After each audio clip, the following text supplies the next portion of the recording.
Maaga gumigising si Ramon. Bago pa uminit ang araw, nasa garahe na siya, nakatayo sa tabi ng kanyang lumang sasakyan. Kupas na ang pintura. May gasgas sa gilid. Kapag binubuksan ang pinto, may tunog na parang napapagod din. Hinahaplos niya ang manibela bago umandar. Habang umaandar sa kalsada, napapatingin si Ramon sa mga kasabay niyang sasakyan. May mga bago, makintab, tahimik ang makina, parang hindi nahihirapan. May ilan pang may malalaking gulong at salaming kumikislap sa araw. Napapabuntong hininga siya. Kung may ganyan lang sana ako, sabi niya sa sarili. Hindi na siguro ako mahihiya. Hindi na siguro ako kakabahan kung aabot ba hanggang bukas. Sa bawat hinto sa stoplight, pakiramdam niya ay nahuhuli siya sa mundo. Parang lahat ay umaandar ng mas mabilis, mas maayos, mas maganda. Hindi niya napapansin ang isang lalaking nakabisikleta sa gilid ng kalsada. Pawisan ito. Mabigat ang bag sa likod. Saglit itong huminto, huminga ng malalim at napatingin sa sasakyan ni Ramon. Habang nakasakay sa bisikleta, may tahimik na hiling. Sana kahit ganyan lang, bulong ng lalaki. Kahit luma, kahit may gasgas. Basta may sasakyan. Umandar muli ang ilaw. Tuloy ang takbo ni Ramon. Bit-bit ang kanyang inggit. Tuloy-tuloy din ang padyak ng lalaki. Bit-bit ang kanyang pangarap. At sa pagitan nila, dumaan ang araw. Tahimik na saksi sa isang simpleng katotohanan. Habang tumitingin tayo sa mas mataas, may ibang taong tumitingin sa atin bilang pangarap. Pagkalampas ng sasakyan ni Ramon, muling umandar ang lalaki sa bisikleta. Leo ang pangalan niya. Marahan ang padyak, hindi dahil ayaw niyang bumilis, kundi dahil kailangan niyang magtipid ng lakas. Mahaba pa ang biyahe pauwi at mabigat ang bag na nakasabit sa likod ng upuan. Sanay na siya sa ganitong araw.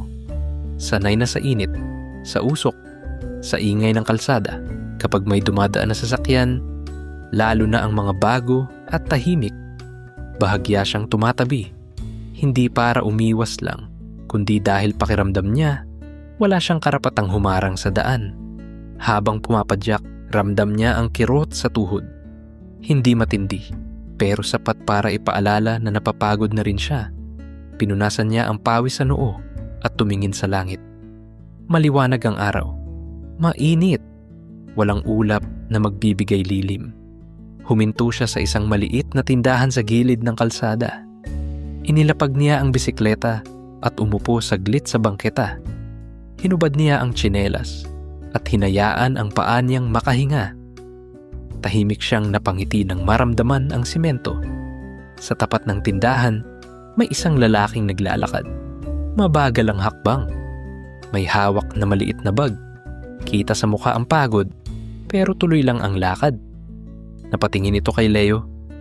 Buti ka pa, sabi ng lalaki. May ngiting pilit. May bisikleta ka. Nagulat si Leo. Hindi siya sanay makarinig ng ganun. Para sa kanya, ang bisikleta ay tanda ng kakulangan, hindi ng swerte. Napakamot siya sa ulo at bahagyang ngumiti pabalik. Hindi niya sinabi na minsan, pinapangarap din niyang makasakay sa sasakyan. Hindi niya sinabi na may mga araw na parang masyadong mahaba ang kalsada para sa dalawang paa at dalawang gulong. Tumayo siya muli. Isinuot ang tsinelas. Inayos ang bag. Bago umalis, napatingin siya sa lalaking naglalakad. Papalayo na. Mabagal pa rin ang hakbang. Habang muling pumapadyak si Leo, may bagong bigat sa dibdib niya.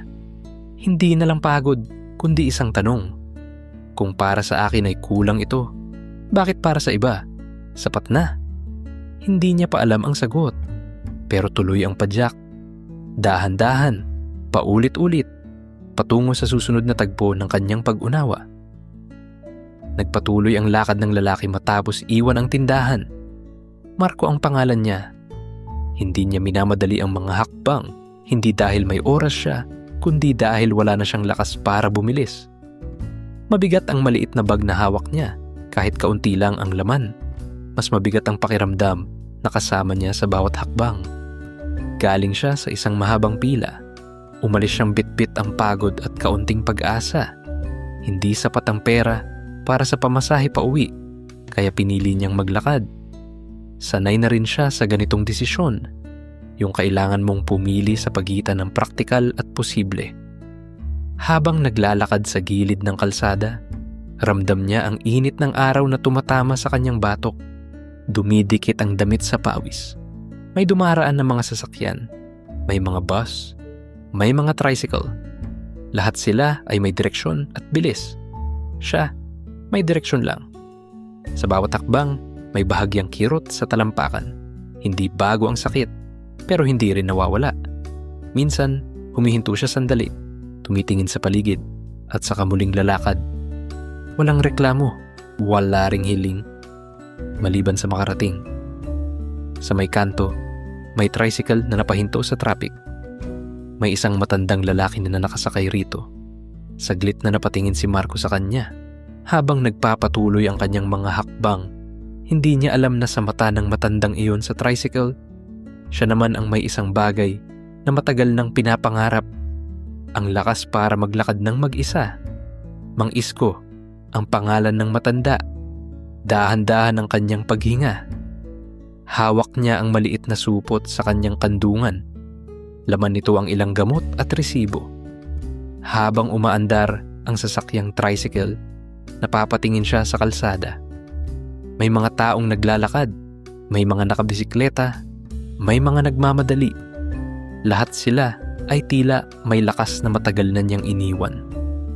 Minsan, kaya pa niyang maglakad ng malayo. Minsan, hindi niya iniisip ang tuhod at likod. Ngayon, sapat na ang maikling biyahe para mapagod siya. Napatingin siya sa gilid ng kalsada at nakita niya ang isang lalaking naglalakad. Mabagal, pero tuwid ang likod. May pawis sa noo, pero tuloy ang hakbang.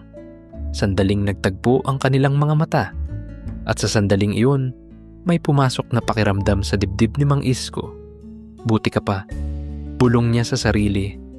Nakakalakad ka pa ng malayo. Hindi niya alam kung saan papunta ang lalaki. Hindi rin mahalaga.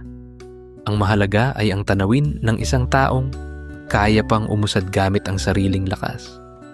Para kay Mang Isko, iyon ay parang alaala ng nakaraan. Malinaw, pero hindi na maabot. Huminto ang tricycle sa tapat ng ospital. Bumaba siya ng marahan. Inalalayan ng driver. Nang makatapak sa lupa, napahinto siya sandali. Huminga siya ng malalim. Parang mas mabigat ang hangin dito. May halong pag-aalala at pag-asa. Habang naglalakad papasok, napatingin siya sa gusali. Mataas ang mga bintana. May mga kurtinang bahagyang nakabukas. Sa isa sa mga ito, may nakita siyang taong nakahiga sa kama. Tumigil si Mang Isko. Sa sandaling iyon, nawala ang inggit. Napalitan ito ng kaba at dasal. Pinagmasdan niya ang bintana at marahang ibinaba ang kanyang ulo. Salamat, bulong niya. Kahit mahina na, nandito pa. Pumasok siya sa ospital, bit-bit ang kanyang pagod at kaunting pasasalamat. Hindi pa niya alam ang kwento ng taong nasa loob ng silid. Hindi niya alam na ang taong iyon ay may sariling laban. Daniel ang pangalan ng lalaking nakahiga sa kama. Tahimik ang kwarto. May tunog ng makina na paulit-ulit. Parang orasan na hindi natutulog. Matagal na siyang nandoon. Hindi na niya binibilang ang mga araw. Masyado nang mahaba para bilangin. Sa simula, malinaw ang isang hiling sa kanyang isip. Makalabas. Kahit sandali lang. Kahit sa labas ng pinto. Kahit sa hagdan. Madalas siyang tumingin sa bintana. Kita niya ang kalsada. Ang mga dumaraang sasakyan. Ang mga taong nagmamadali. Para sa iba, iyon ay ordinaryo. Para sa kanya, malaking bagay na iyon. Isang umaga, may dumaan na sinag ng araw sa pagitan ng kurtina. Dahan-dahan itong gumapang sa sahig, umakyat sa kama at tumama sa kanyang kamay. Napapikit siya. Mainit. Totoo. Napangiti siya ng bahagya. Hindi man siya lumabas, dumating ang araw sa kanya. Maya-maya, may narinig siyang boses mula sa katabing kama. Isang pasyente ang nagkwento tungkol sa unang lakad niya palabas sa maliit na hardin ng ospital matapos ang maraming linggo. May halong yabang, may halong tuwa. Hindi naiinggit si Daniel. Sa halip, nakinig siya. At sa pakikinig, parang nakasabay siya sa lakad na yun. May dumaan na hangin mula sa bintana. Mahina, pero sapat para maramdaman niya sa kanyang paa. Napahinga siya ng malalim.